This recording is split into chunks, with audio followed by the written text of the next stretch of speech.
প্রিয় বন্ধুরা, বায়ু ক্ষমতা হলো বায়ু শক্তির ব্যবহারযোগ্য শক্তিতে রূপান্তর।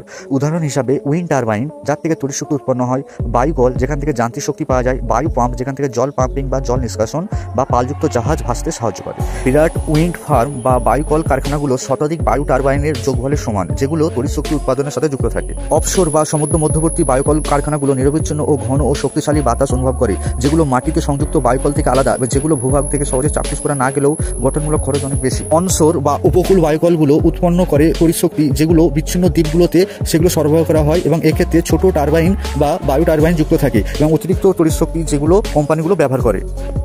সমস্ত বড় বায়ু টারবাইনগুলোর একই চিত্র থাকে। একটি হরিজন্টাল দণ্ডযুক্ত বায়ু টারবাইনে আছে একটি আপউইন্ড রোটার, 3টি ব্লেড যুক্ত থাকে, যেটি নজেলের সাথে সংযুক্ত থাকে এবং একটি টিউবলার টায়ারের উপর যুক্ত থাকে।